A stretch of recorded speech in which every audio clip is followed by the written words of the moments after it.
قرآن میں خوش آمدید۔ ہماری آج کی تھیم ہے وحی، اور اس میں ہم دیکھیں گے کہ قرآن پاک کی ایسی کیا خاص باتیں ہیں جس کی وجہ سے وہ تمام انسانوں اور تمام قوموں کی کتاب ہے۔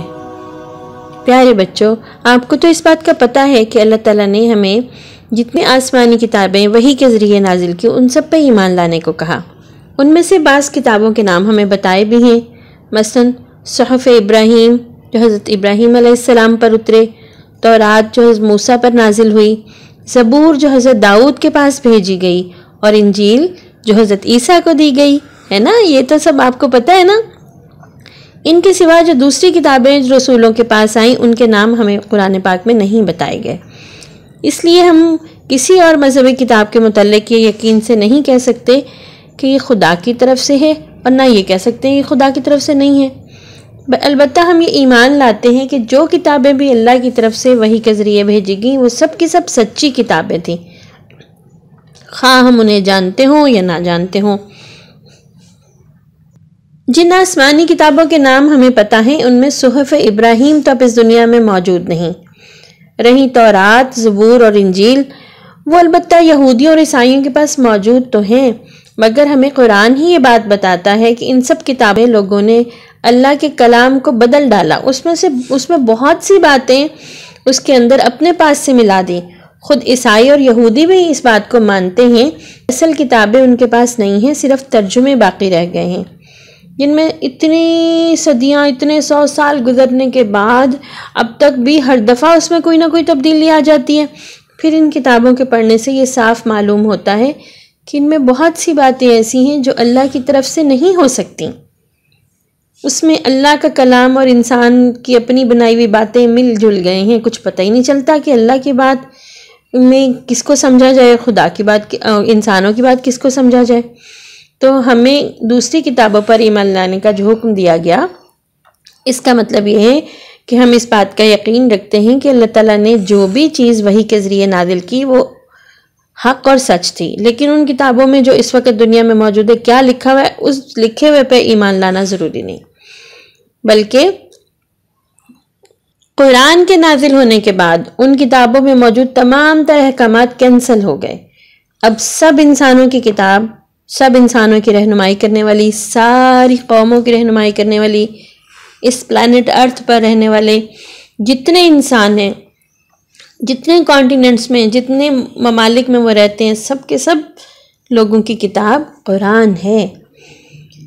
اور اس قرآن کو اللہ نے اس لیے بھیجا کہ ان کتابوں میں جو کچھ اچھی باتیں سکھائی تھیں ان کو بھی زندہ کر دیا جائے، جس کو پہلے سے لوگوں نے کو دیا گیا انہوں نے اسے کھو دیا یا بدل ڈالا یا اسے خلط ملط کر دیا۔ تو ہمارا یقین اور ایمان یہ ہے پکے والا کہ قرآن پاک خدا کی سب سے آخری کتاب ہے، اور اس پر ایمان لانے سے ہم دوسری تمام کتابیں جو وحی کے ذریعے بھیجی گئی ان پر بھی ایمان لے آتے ہیں۔ تو آئیے دیکھتے ہیں قرآن پاک میں کون سی خاص باتیں ہیں جس کی وجہ سے یہ کتاب تمام انسانوں کے لیے اور تمام قوموں کے لیے اور قیامت تک کے لیے اللہ کی آخری کتاب ہے۔ قرآن پاک سے پہلے جتنی کتابیں آئیں ان میں سے اکثر کے اصلی نسخے دنیا سے گم ہو گئے، ان کے صرف ترجمے رہ گئے، لیکن قرآن پاک جن الفاظ میں اترا تھا ٹھیک ٹھیک انہی الفاظ میں موجود ہے، اس کے ایک حرف، ایک نقطے میں بھی تبدیلی نہیں ہوئی۔ اس بات کو اللہ تعالیٰ نے سورہ ہجر میں آیت نمبر 9 میں اس طرح بتایا، اِنَّا نَحْنُ نَزَّلْنَا الذِّكْرَ وَإِنَّا لَهُ لَحَافِظُونَ، بے شک ہم نے اس قرآن کو نازل کیا اور ہم خود اس کی حفاظت فرمانے والے ہیں۔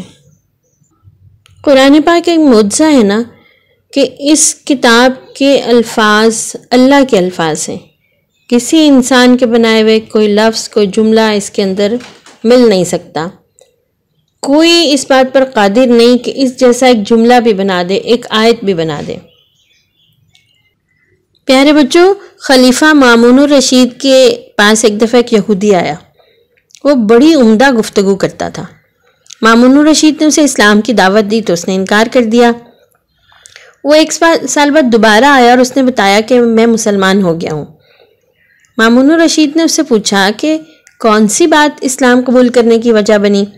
اس نے کہا جب میں پچھلے سال آپ سے مل کر گیا تو میں نے یہ دیکھنے کے لیے کہ کون سا مذہب سچا ہے، میں نے تورات کے 3 نسخے خود لکھے، یعنی تورات کو اس نے سامنے رکھا اور اس میں کچھ تبدیلیاں کر کے ایک نئی کتاب بنا دی، 3 مختلف نسخے لکھے، اور پھر وہ یہودیوں کی عبادت گاہ میں گیا تو انہوں نے ان سے وہ 3 نسخے خرید لیے۔ پھر اس نے انجیل کے 3 نسخے لکھے، اس میں بھی اپنے پاس سے کچھ کمی بیشی کر دی۔ پھر وہ انہیں لے کے عیسائیوں کے گرجے میں گیا تو انہوں نے وہ نسخے خرید لیے۔ پھر اس نے کہا کہ میں نے قرآن پاک کے 3 نسخے لکھے اور اس کی عبارت میں کمی بیشی کر دی۔ جب وہ قرآن پاک کے نسخے لے کر میں کسی اسلامی کتب خانے میں گیا تو انہوں نے ان نسخوں کا بطور غور مطالعہ کیا اور مجھے بتایا کہ یہ تو قرآن نہیں ہے، اور انہوں نے مجھے نسخے واپس کر دیے اور خریدنے سے انکار کر دیا۔ اور اس سے مجھے یہ سمجھ آئی کہ یہ کتاب محفوظ ہے، اس میں کوئی تبدیلی نہیں کر سکتا، اس وجہ سے میں نے اسلام قبول کر لیا۔ قرآن پاک کی دوسری خاص بات یہ ہے کہ یہ خالص اللہ کا کلام ہے۔ پچھلی کتابوں میں لوگوں نے کلام الہی کے ساتھ اپنا کلام بھی ملا دیا۔ ایک ہی کتاب میں کلام الہی بھی ہے، قومی تاریخ بھی ہے، بزرگوں کے حالات بھی ہے، تفسیر بھی ہے۔ یہ سب چیزیں اس طرح گڈ مڈ ہو گئیں کہ ان میں سے خدا کے کلام کو الگ سے نکال لینا ممکن ہی نہیں، مگر قرآن پاک میں خالص کلام الہی ملتا ہے۔ اس میں کسی دوسرے کی بات کی، کسی انسان کی بات کی ذرہ برابر بھی آمیزش نہیں۔ مسلمانوں نے تفسیر، حدیث، فقہ یا پیارے نبی صلی اللہ علیہ وسلم کی سیرت پہ جو بھی کتابیں لکھی وہ الگ سے لکھی گئیں۔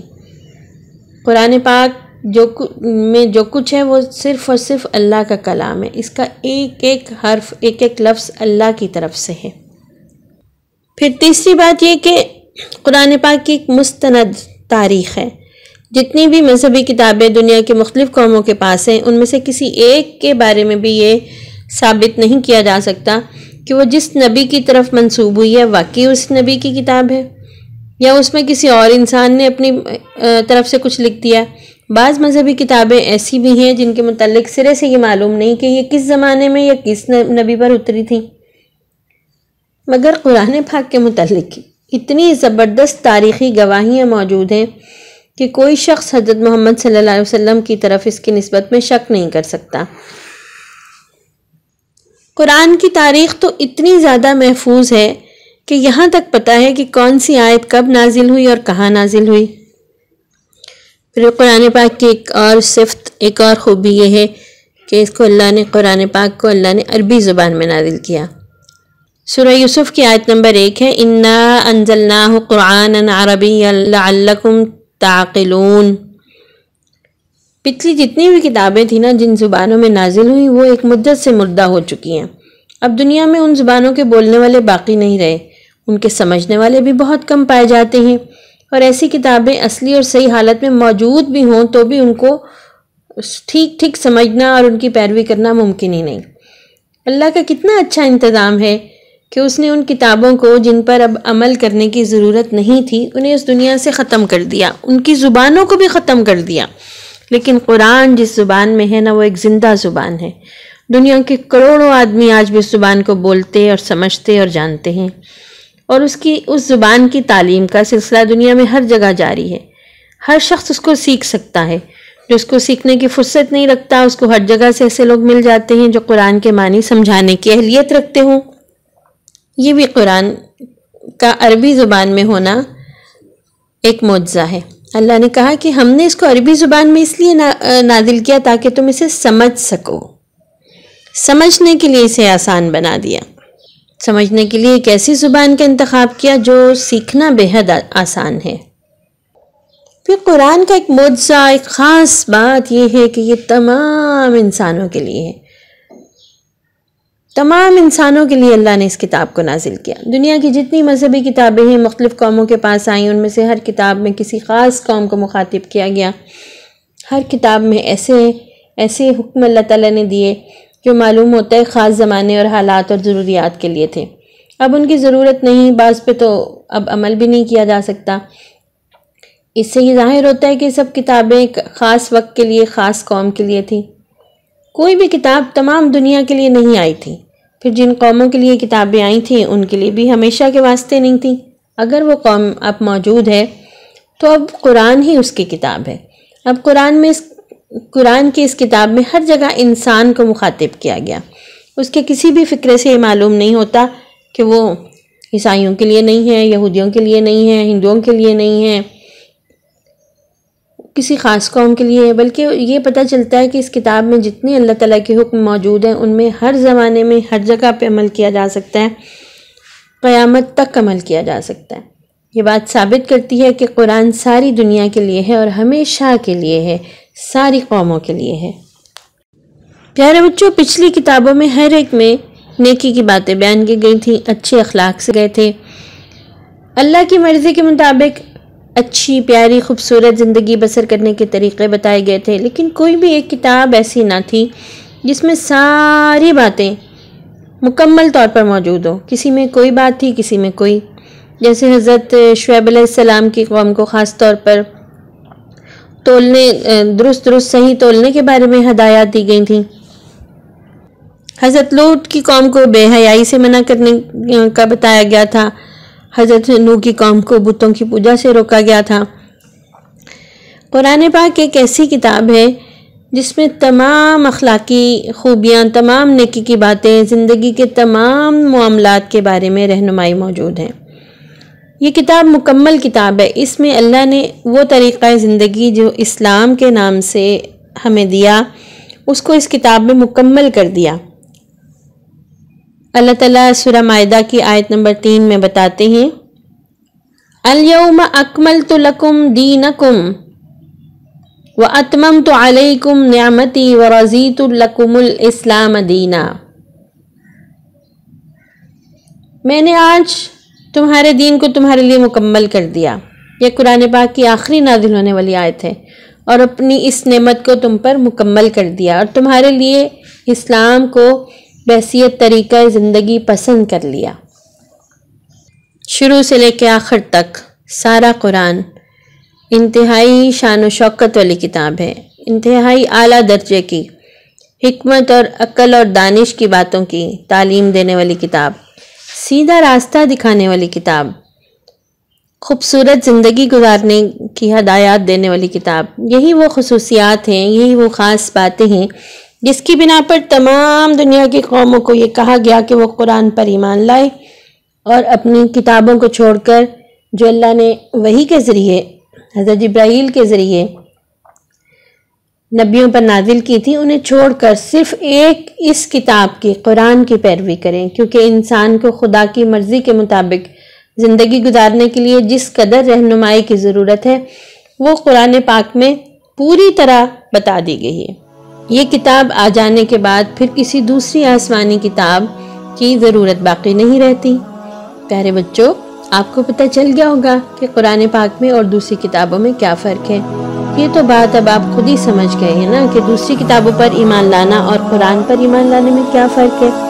تو مجھے بتائیں گے ذرا کہ دوسری کتابوں پر ایمان لانے میں اور قرآن میں ایمان لانے میں کیا فرق ہے؟ کمنٹ باکس میں بتائیے نا۔ اس بات کا یقین رکھیے کہ قرآن پاک اس کائنات کی سب سے بہترین، مکمل اور خوبصورت کتاب ہے جو انسان کو ایک کامیاب زندگی گزارنا سکھاتی ہے۔ تو آئیے اللہ سے دعا کرتے ہیں کہ وہ ہمارے دلوں کو قرآن سے جوڑ دے، ہمارے لیے قرآن کافی ہو جائے، ہمیں قرآن سیکھنے کا شوق عطا کرے۔